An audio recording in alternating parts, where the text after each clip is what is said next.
Hi Gemini, welcome po sa ating channel at ito ay inyong daily gabay tarot reading for September 20, 2024. Please be reminded kung naka-resonate kayo, comment down. Kung hindi kayo naka-resonate, ibigay niyo po sa iba kasi general reading po ito. This is for you, Gemini, ngayong September 20, 2024.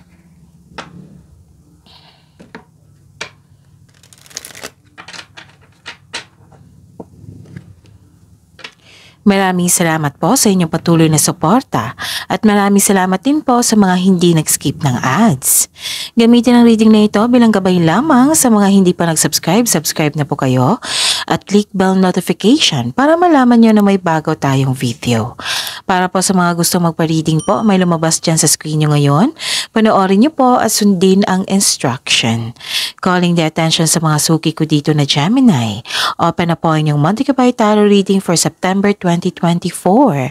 May 6 months from now reading tayo at love life reading po. So message me Gemini for schedule. Maraming salamat po.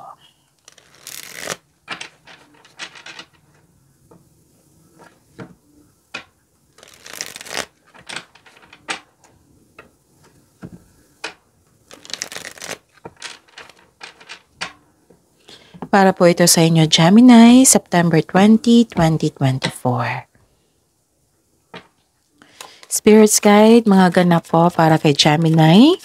Ngayong September 20, 2024, I need 3 cards po.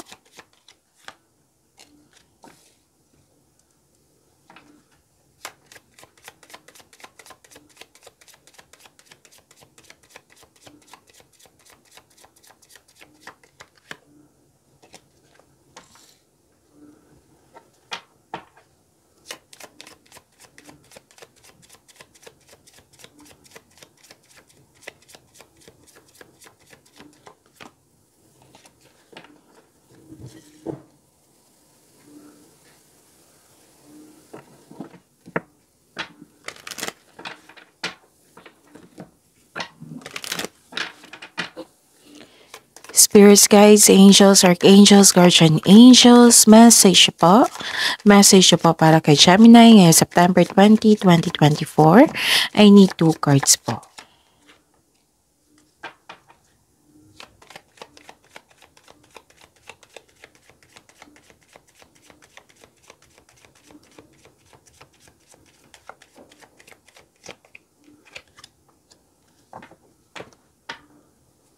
Okay. Gemini, ngayong September 20, 2024. This is a repeating message ha, kasi kung hindi ako nagkakamali. Kahapon po may gagawa kayo ng desisyon kasi may opportunities na dumating. O na kailangan nyong gumawa ng desisyon. So, nalilito ka dito. Nagkaroon ng choices. Nagkaroon ng doubt. Nalilito ka sa paggawa or nabibigatan ka sa paggawa ng desisyon. Okay? So kung nagkaroon ng hesitation, nalito kayo, yung sabi ko sa inyo na konkretong plano para hindi kayo magdalawang isip kung magkaroon ng konkretong plano. Siyempre, mag-gather kayo ng factual information, pagbalanse, take your time, huwag madaliin. Okay? Yon, may dumating na opportunities na kailangan yung bigyan ng desisyon. So, select the best choices. Okay? So, yun, may kausap ka na pwedeng kapatid mo or pwedeng kaibigan mo na para mong kapatid.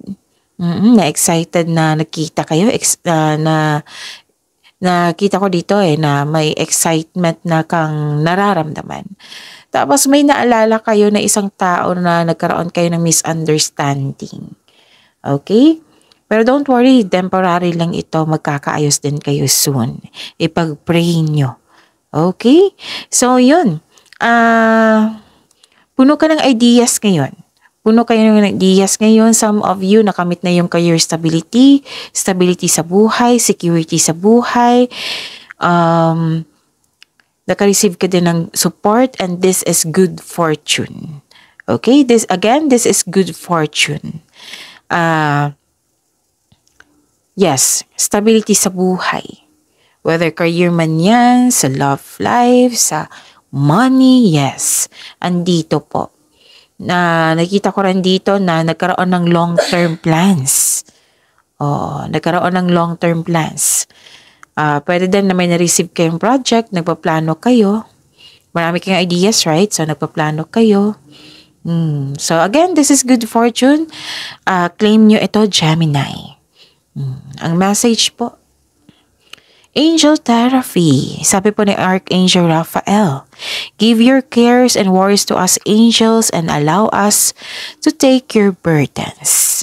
Sabi yan ni Archangel Raphael. Siya yung magbibigay ng blessing na healing, hope, and healing. Si Archangel Raphael.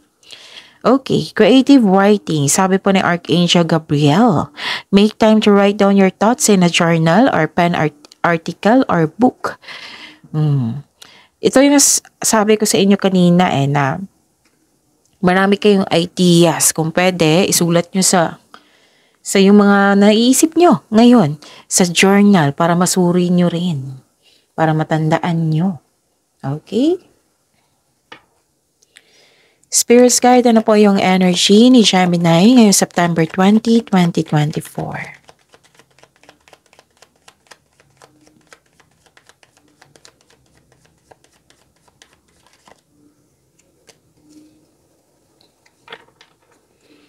And the clarification of this card po.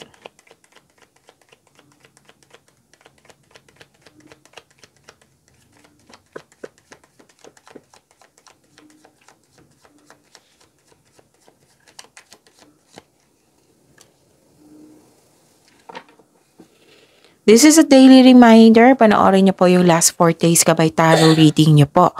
Para hindi kayo maguluhan, para hindi kayo malito, panoorin niyo po. Kung may nakita kayo or narinig kayong repeating message, kailangan niyo po iyan bigyan ng atensyon. Kung maaari po, bigyan niyo po ng solusyon at aksyon. Again, calling the attention sa mga suki ko dito na Gemini, open na po ang inyong monthly Gabay Tarot reading for September 2024. May 6 months from now reading tayo at love life reading po. So message me for schedule. Maraming salamat po. What is your energy? Nakikita ko dito, Gemini.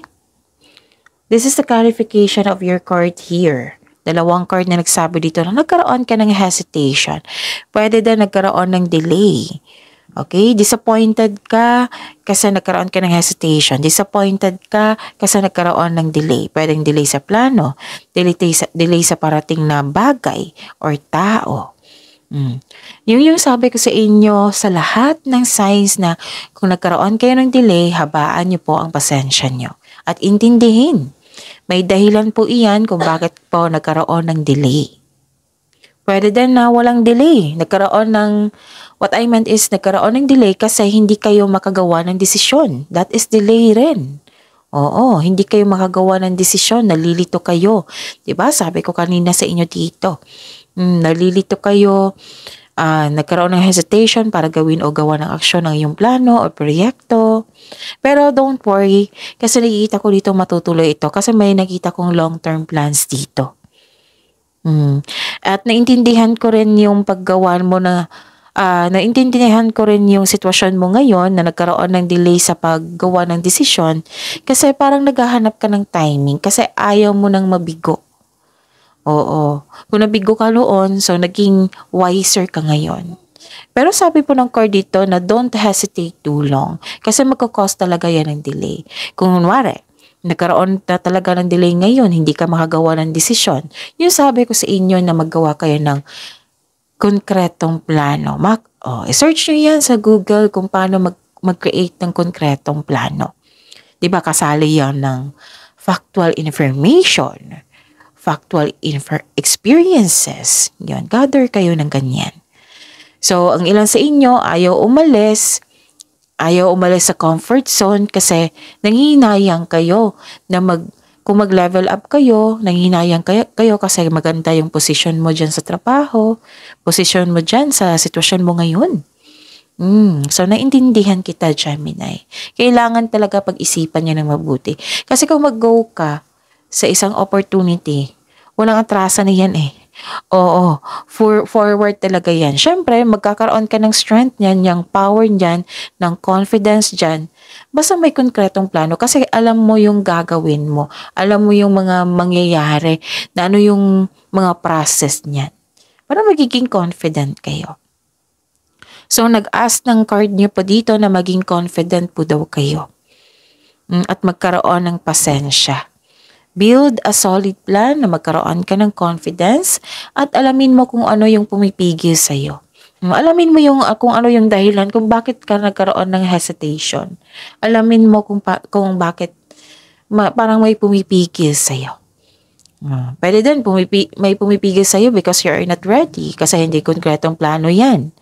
Or you are not ready kasi nanghihinayang ka sa posisyon mo. If there is, then pag-isipan talaga na mabuti. Pagbalanse po ay kailangan. So, take risk. Sabi ng card, take risk po daw kayo. We need to move out from our comfort zone kasi sa labas ng comfort zone, andyan po yung success. Andyan po yung success. Wala pong success sa comfort zone. Ano pa? Nakikita ko dito na nagkaroon po ng concern sa isang tao na naging arrogante. Yan yung concern mo. Pwede din kasamahan mo dyan or boss mo na gusto niya makuha lahat yung gusto niya. Oo. So, yan yung concern mo. Or pwede din may concern ka sa hindi ka satisfied sa completion ng project mo. Actually, natapos na yung project eh.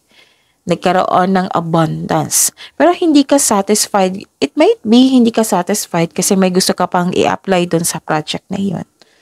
Okay? And ang sabi po ng card nyo dito, wag nyo po daw gastahin wag masyadong gastahin kung anumang mga biyayang natanggap mo. It might be this is pera.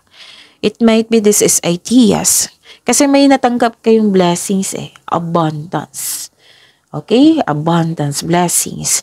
So, wag nyo daw masyadong gastahin. Like for example, money. Wag nyo daw gastahin. Mag-save po daw kayo. And kung hindi ako nagkakamali, lumabas din ito kahapon na mag-save kayo. Okay, Gemini? Kasi nakakabuti yan sa'yo eh. Kung mag-save kayo, nakakabuti yan sa'yo.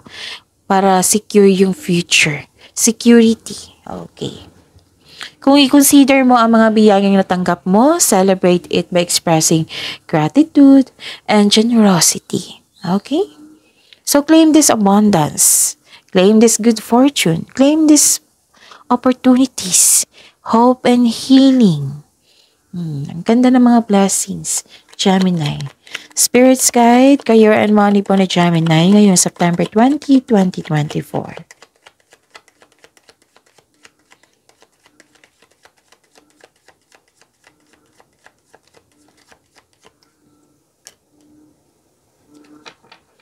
And the clarification of this card po.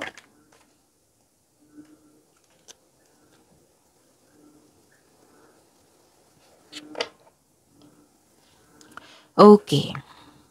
This is your career and money.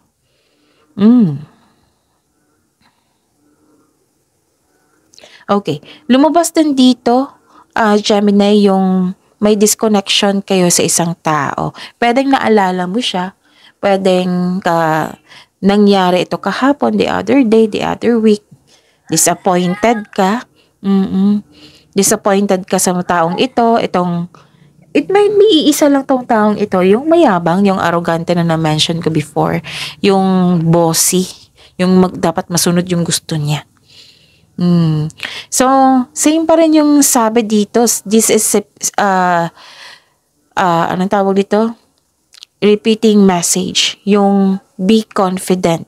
So, bigyan nyo po yan ng attention ha. So, yung assignment mo ngayon, be confident. Kasi magpaplano kayo, marami kayong gawain. So, kailangan ng strength yan, kailangan ng power yan. Para makapag-isip din kayo ng mabuti kasi gagawa kayo ng desisyon. Huwag kayong mag-give up, sabi po ng card nyo. Be confident. Magtiwala sa inyong sarili. Tapusin mo yung mga ginagawa mo, lalo na yung project mo. So, sabi po ng card dito, huwag kayong mag-alala. Kasi inspiration is on the way. Basta huwag kayong mag-give up, move forward, take an action. Sabi nga ni Archangel Raphael dito, which is lumabas din dito yung mensahe, na bibigyan ka niya ng healing sa iyong body and soul. Bibigyan ka niyan. Sabi nga ni Archangel Raphael dito, i-give up mo yung lahat yung worries mo. Yung burdens mo, i-give up mo. Kay Archangel Raphael. Okay? And allow us to take your burdens. Tinutulungan ka ng universe, Gemini. Kaya tulungan mo rin yung sarili mo. So, the advice is be inspired. Dreams do come true. Okay? Ano pa? Nakikita ko rin dito na okay. Actually busy kayo eh. Para makapag-isip kayo ng mabuti, kailangan ng rest dito. Tamang rest, tamang tulog. Nag-self-pity kayo dito, Gemini. So, ang sabi ng card dito, para magkaroon ng healing, try to understand sa mga nangyari, tanggapin, isuko, i-embrace ang lahat. Tanggapin nyo, isuko nyo, i-let go nyo. And forgive yourself, forgive everyone, forgive the situation para magkaroon po ng healing. Huwag niyong kalimutan mag-move forward, okay? Okay. Diba may concern kayo sa taong arrogante, bossy, yung masunod yung gusto niya, may taong nagsiselos dito or insecure. May mag-ingat kayo sa isang tao na hindi totoo sa inyo. Lumabas pa rin siya. So alam niyo na kung bakit siya ganyan sa iyo. Nagsiselos, insecure. Yung insecure siya sa kanyang sarili tapos ikaw ang nakita niya. Ganon. So yun. Pwede din nakaramdam ka ng yung tawag nito na wala ka ng time sa inyong sarili. So, kaya sabi ng card dito, give time. Kaya nga may sabi ako sa inyo kanina, para makapag-isip ka ng mabuti, take rest. Magpahinga. Pamper yourself also. Bigyan ng oras ang iyong sarili. Para sa pagbalik mo, makapag-isip ka na ng mabuti, makapag-desisyon ka na ng mabuti. So, focus kayo sa makontrol nyo ha. Huwag kayong mag-focus sa hindi nyo makontrol. Instead na magalit kayo sa kanya, instead kayo magalit or mainis sa kanya, ipag-pray mo yung taong yun. Kasi sa tingin ko walang problema sa inyo, Gemini eh. Nasa kanya ang problema. So, tulungan mo yung sarili mo kasi tutulungan ka ng universe. Sabi yan ni Archangel Raphael. And focus kayo sa binigay na blessings dito. Hope and healing, good fortune, abundance, opportunities. Pagyamanin mo yan. Okay. Spirit's Guide, Love Life, Self-Love, Partnership, and Romance ni Gemini ngayong September 20, 2024.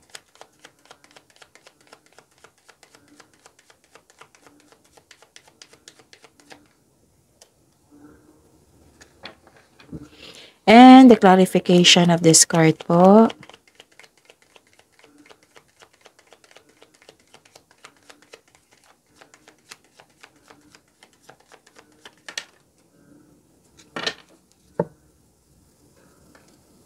Okay.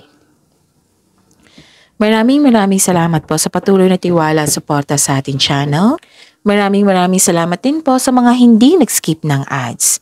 May lumabas dyan sa screen nyo ngayon, panoorin nyo po iyan. Then follow instruction. So ano yung ganap sa love life, self-love, partnership, and romance mo? Okay. Okay. Nagpasya kayo dito, naging honest kayo sa inyong sarili. May kapareha kang trustworthy. Okay? May kapareha kang trustworthy, matalino, who chooses reason over emotion. Ang relasyon na ito ay maaring sa isang, okay. May lumabas dito na na single parent na energy. Okay? Ang ilan sa inyo hindi pa handa na, sa mga single dyan, hindi pa handa na pumasok sa mundo ng pag-ibig. Gusto nyo nang mag-remain single kasi gusto mo mag-focus sa sarili, mag-focus sa inyong career and money, sa iyong family, ganun. Kasi some of you yung mga single dito nakaranas ng mabigat na pagsubok sa nakaraan. Kaya nagpasya kayo na mag-single muna. Okay? And so the advice is, this is not forever. You're learning important things about yourself to bring into your next relationship. It might be itong pagpasya mo, gusto mo may matutunan pa or ma-discover sa inyong sarili bago pumasok sa buhay ng pag-ibig. You deserve to be loved, Gemini. Okay? Sa mga buhay mag-asawa, sa mga buhay may relasyon dyan, may connection dito sa isang single parent na maaring partner mo ito.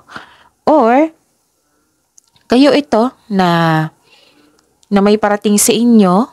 What I meant is, naging trustworthy kayo, matalino kayo, naging pinipili mo yung logical kaysa emotion, ganon. Pwede din sa partner mo ito. Okay?